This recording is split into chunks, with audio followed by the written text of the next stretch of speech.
But before we get into that game, I want to talk a little bit about Jurgen Klopp's legacy. Where does Jurgen Klopp sit in the pyramid of Premier League managers? And I say that because this stat was thrown out today, and I was very shocked by it. That in the 9 years that he has been at Liverpool, he's won 4 trophies. In that same time period, Man United have won 4 trophies.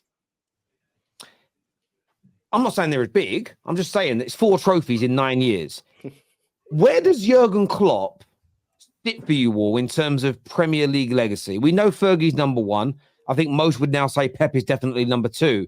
But where does he sit in that space? Because I'm not making that stuff up. I'm not dissing Klopp. I've seen a lot of journalists using this. Obviously, seen a lot of Man United fans online kind of bantering them. Of course, we know there's a Premier League and Champions League in there, so they weigh a lot more than Man United's trophies. But is the fanfare for Jurgen Klopp, should it be this big, considering the Jose's and the Wengers won multiple Premier Leagues as an example, and Pep and Fergie are just so much far ahead of him in terms of trophies? Where does his legacy sit? And I actually want to go to LB first on this, as your team has been the ones fighting it out with him over the last 7 or 8 years. Yeah, he's up there, but for me, he's not in front of the likes of obviously Fergie, Pep. I put Mourinho above him. Wenger's an interesting one, but I'd probably put Wenger above him. You know, he done the Invincibles, so I'd probably put Wenger above him actually. So yeah, he's probably below them for me. He's probably obviously above the other ones who just won it once or twice, but I don't think he's above any of those personally, because I think they've done more in the game. I think he's been a bit unlucky that he's come up against Pep Guardiola, but what can you do? You know, it is what it is. If Pep wasn't here, then he probably would have been a lot more successful. Well, he would have won a lot more Prem, but you can only judge him off actually what they won. You know what I mean? Because at the end of the day, that's what history is. It's about trophies, right? So yeah, I put him below Ferguson, Pep, Mourinho, and Wenger. I put him 5th probably, unless there's someone that I've forgotten. But I think I'm right. I put him 5th. Yeah, you could maybe throw Ancelotti into that mix. He only won 1 league title, but he did do a league and FA Cup double as an example. I think the one thing that, again, all the other managers have is either back-to-back Premier Leagues or they've won a big trophy with a domestic trophy as well. And I think doing doubles is obviously a big, big thing. And Klopp's never been able to do that. He did the FA Cup and League Cup in the same season. How do you see it, Tom? Because some Liverpool fans I see online are talking about him as number 2, number 3 in that list. A lot of them put him above Pep because they say Pep's had more money, better resources. Mm-hmm. You know, what he's at to, you know, in terms of he's been an underdog in comparison. He got the 97 points. Like, where do you see his legacy in terms of the Premier League? At this present moment in time, he's probably 5th. I can try and argue above Wenger, but I'm fine to put Wenger above him. I think it all depends on how the season ends. Should we add another Premier League? And, you know, maybe the Europa League on top of that as well, then all of a sudden I can easily argue that he goes 3rd, because the one thing he has that the other 2 didn't is good European success. It's all well and good winning. He'd have 1 less Premier League than Mourinho. Did Arsene Wenger win 2 or 3? 3. So he'd have 1 less Premier League than the pair of them, but he'd have European success. Now, which do you value more at that point? Because the Champions League's a big thing. And, you know, I don't like counting the finals that he went to because you lost. So it's not really, you know, like something. Jose won the Europa League with Man United, which is still European success. He did win back-to-back Premier Leagues, though, and only 3 managers have been able to defend their titles. Mm-hmm. And he conceded 12 goals or 14 goals in a season. 15 it was, yeah. Which is the most outrageous stat in Premier history. Yeah. Ridiculous sort of thing. But for me, I just look at the situation. Obviously, there's always going to be an amount of bias with me, but there's a chance he could leave in the ultimate best case scenario. He could leave England with 2 Premier Leagues, 2 League Cups, 2 FA Cups, a Champions League and a Europa League in 9 years, while battling with what is probably the greatest Premier League team of all time throughout. That's a very impressive resume, all things considered. So I agree with you in that he's got the potential, to potentially overtake Wenger, in my opinion, because if you have a mint season this year. For me, though, I still just can't put him above. I can't put him above Mourinho. I can't put him against Pep or Fergie. He doesn't touch Pep and Fit. They're on separate. the Wenger argument, though, and I know what you said there, Tom, because he was up against his Pep team, but Wenger was up against the man that's considered the best in Fergie. So if you can boost Klopp up because he was against Pep, surely that you have to use that same logic on Wenger because he was against Fergie. But Wenger never won in Europe. That's true, but he did win 3 Premier Leagues and he did 2 doubles. And when he was doing doubles, FA Cups were just taken so much more seriously. They were doing a double was an absolute. For some reason now, doing a double, no one really talks about it. But then he went something like 7 or 8 years without winning anything afterwards. That's fair. That's fair. Yeah, but I would also Wenger separate probably his era. overstayed. Yeah, I would separate his era from Highbury era to Emirates era, because Emirates era, like, they just changed as a football club completely. Like, it was never the same. So if you go back before that, for me, that's probably where I judge him more. A lot of the issue with Wenger is he overstayed his welcome, and this is why I like what Klopp's done, where Klopp's left, leaving me wanting more rather than him leaving. And You don't like it, though, went Tom. earlier. You don't like it. Tom. That's the wrong word. Let's not lie. Tom, let's not lie. We all were here last year when someone was saying, I would have gone. Yeah. So overstaying is welcome. Do you know what it is, David? Or everything that keeps coming out just makes me think, why have you fixed all the problems now and you're now going? You like everything that I moaned at last year, he's fixed this year and he's now went, okay, I'm going now. Because he decided to leave and suddenly that exhaustion and tiredness he was feeling will dissipate because you're on your way. With all that jobs we hated, and once you hand your notice in, you might have to do a month of that job still, but you feel great in that job for that last month because you know you're leaving. Question, David, for a manager that's being called a Premier League legend, and I get why, for a manager that is lauded the way Klopp is, he was called out today by Simon Jordan, but for basically saying he hasn't won enough trophies for the way he is praised. Would you agree that a team as good as Liverpool in the last 9 years has underachieved with only so far 4 trophies won in the season? Yeah, he's underachieved 100%. Ever since Pep's been here, in the Klopp-Pep era, Chelsea have won the same amount of league titles as Liverpool have. Chelsea have won the same amount of Champions Leagues as Liverpool have. So I don't really get it. Like, I understand why he's so, praised because of the way that he is. But when you actually, boil it down and look at what's happened, there was a lot of, potential opportunities that were missed, because even in that, there was a league title when you were 10 points clear, I remember, and you didn't win it. And you've been in finals and you've lost them. And, it's all well and good, running down the pitch and putting your arm in the air and whatever. But, you got to win at the end of the day. And for me personally, he didn't win enough to be above, obviously not Pep and Fergie. He didn't win enough to be above Mourinho either. He's been here way longer than Mourinho was, and Mourinho's won more than him. So, well, I'm just looking at Chelsea now. What's crazy is Chelsea have actually won 1 Premier League since he's been here, 1 FA Cup. They didn't win a League Cup. You won the Champions League. You've won the Europa League, and you did win the Super Cup and World Cup. Chelsea actually won more trophies in that time than Liverpool, and Chelsea have been a mess for a lot of that period. Like, with all due respect, like, you guys you haven't competed for the title since, but to win more trophies than Liverpool in that time, I didn't even really think about it. That's crazy to me, considering how sort of they must have done if they've won a league, an FA Cup, the Europa League, the Champions League. Sorry, it's 5. Sorry, it's 4. They may have one more. They may have one more because I don't think we've won an FA Cup in that time because we've lost 3 finals in a row. But you won the FA Cup in 2018, didn't you not? It's the League Cup they haven't won. Yeah, the League Cup. You didn't. Sorry, my bad. League Cup. Yeah, because Man City that's what I mean. Man United won 4 trophies.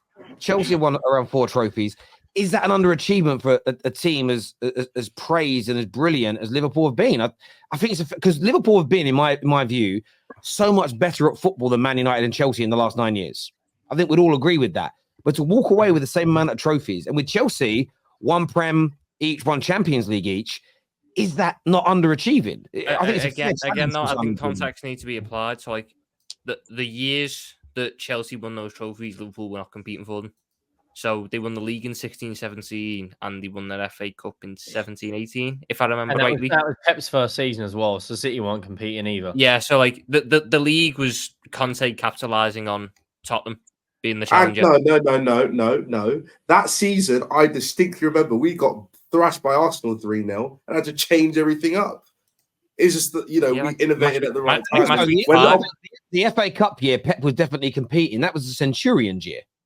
I was on about the league. I'm going to trump your challenge here with this. Well, the years that you won the Champions League and you won the Premier League, Chelsea weren't competing. I mean, every year, yeah, Chelsea sure, have won a trophy. The amount of times we won a trophy in this past 7-8 years when we should have never even been close to it. But the point is that Chelsea, no matter what kind of position we're in, we seem to capitalize on opportunities when they present themselves. But for me, when Liverpool end up with those opportunities, it's like almost like 50-50 whether you do it or not. Whereas with Chelsea, I have in this final, there is a bit of me that's like, well, it's Klopp's potential last final, so there is a chance they might thrash us. However, there is an opportunity for a team who are currently sat in 9th position, who should be nowhere near a final in any way, to win a trophy, the first trophy of the season. That is a potential thing. And I'm going to back my team because no matter what seems to happen at my club, we just tend to win trophies when we're not meant to. All the years we've had Champions League level winning sides, we've never won a Champions League. In the Champions League final in 2012, we were absolutely battered for 120 minutes and won on penalties. And in 2021, City were by far a better team than we were. It's just that Pep showed up on the day and decided, do you know what? I'm going to play 3 really mobile midfielders, left out Rodri, and we were just kind of like, okay, we'll take it. And Timo Werner and Kai Havertz ran. There's a comment here that said the panel are underplaying Klopp's achievements. He's done great. That's fair. That's a fair comment, but history does remember what you win more so than anything else, does it not? Yeah, no, for me, it's like, oh, go on, Kate.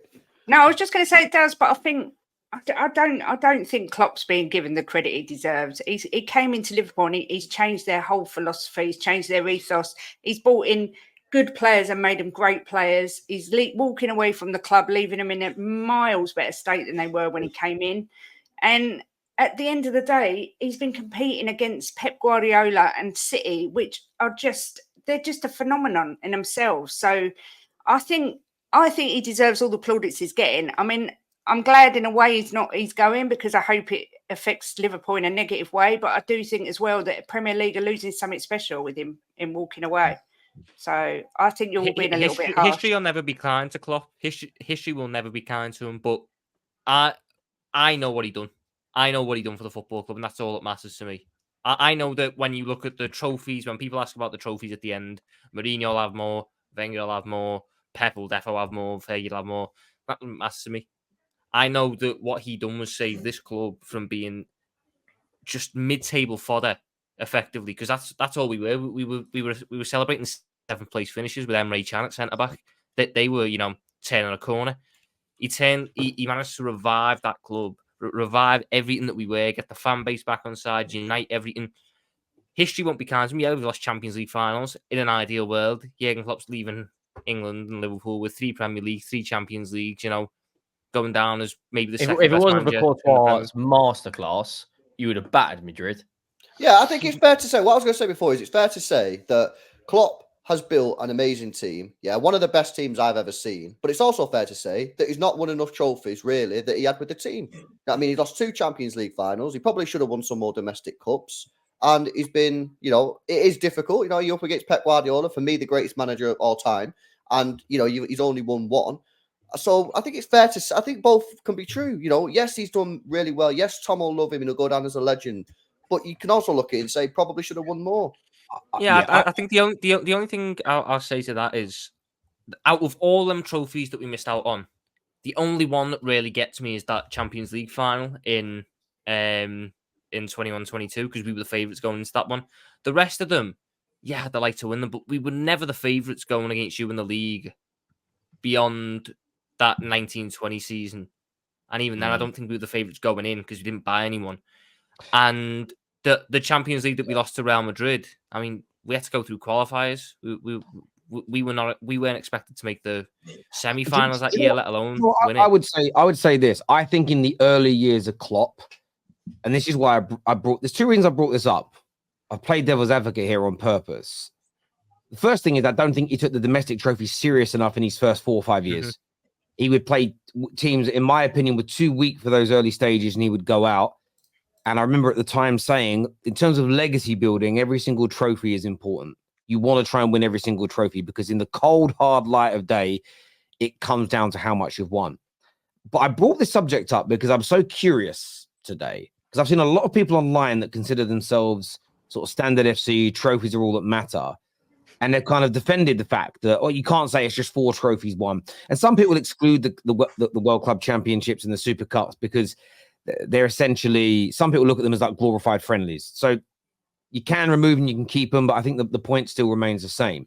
That 1 minute, all that matters is trophies. And then the next minute, the same people that say all that matters is trophies is the context of winning the trophies and how good the football was and how close you went and the weight of certain trophies versus others. But yet they will ignore that context and they will ignore the sort of the backdrop of a situation when it comes to a club or a manager that they dislike. So I just wanted to, it wasn't to try and catch any of you out because none of you have done that, but I just wanted to play devil's advocate and get your views. And I agree with everything that LB and Kate said massively around, you can't ignore the backdrop of what he did in terms of how good his football team were and the levels that he went to. And I think that history won't be kind to him in terms of people that never watched this era. And this is when the young people watching will understand this in 20 years' time when kids start saying, that Klopp weren't that good. He only won 4 trophies when he was here. And you'll all go, no. You have to watch it to see it, which is what Man United fans my age and older go through when we listen to the media play down what Fergie did. And I have played it down on the media. It weren't that good a treble, was it? As if it was some easy thing to do in the 90s to knock out all those Italian teams, you know what I mean? And have Barcelona and Bayern Munich in your group. So I do think it's important to contextualize these things. I think you're absolutely spot on when it comes to that. But I think it's a message as well. Take those cup competitions seriously earlier because you always want more, don't you? You always want more trophies no matter what you've done. Can I ask a quick question? Sorry, Terry, just before you move on. What year did he take over, Tom? Klopp? He came in halfway through the 15-16 season, so his first full season was 16-17. Right, so you've got FA Cup knocked out to Wolves. Year after, FA Cup knocked out to West Brom. Year after, knocked out to Wolves. Year after, knocked out to Chelsea. Year after, knocked out to Manchester United. Then you won it. Then you got knocked out to Brighton. So there are a lot of them teams, really teams that you'd be like, you know what I mean? So, he never gave the domestic cup. He always gave the League Cup a little bit more respect, which was always a bit of a weird one for me. But even then, like he got to the semi-finals against Southampton in his first full season, and then bottled his lineup selection because we had the league game that he wanted to win, and then we drew that one anyway. 17-18, we went out to Leicester. 18-19, we went out to Chelsea with the Hazard goal. 19-20 was the one where I reckon we would have won that one, but he had the Club World Cup. So we had to go play all the kids down at Villa Park. 2021 was went out to Arsenal on pens. We won it the year after, and then last year. To be fair, Carabao Cup, you've had a bit of a tough run. But the FA Cup, like there were some teams there. If people want to ignore the FA Cup run thing, it was the Carabao ones. They'll go, oh, he was all right. Then he might have got away with one. And then obviously got the final this year. You know, still in the FA Cup now. It's just a shame that I feel with Jurgen Klopp. This is the last season, especially this one, but the last couple of ones, all the question marks that people had about his management and his tenure at Liverpool, he started to address them and he started to change them. And it just feels like now I understand why he's making that decision to leave, but I just wish we had a little bit longer because everything he's done this year, I think this is the best year we've ever seen Jurgen Klopp manage in terms of in-game management, in terms of tactically, in terms of treating all the competitions with respect. I mean, we've made the most changes out of any team, yet we're still competing on all 4 fronts. You know, all the doubts, all the questions, he's answered them, and now that he's gone, it just feels like he's leaving me wanting more rather than him going and I go, it's like Gavin and Stacey. Just it didn't outstay its welcome. We all want another episode, but we might not get it. So, bit of Gavin and Stacey.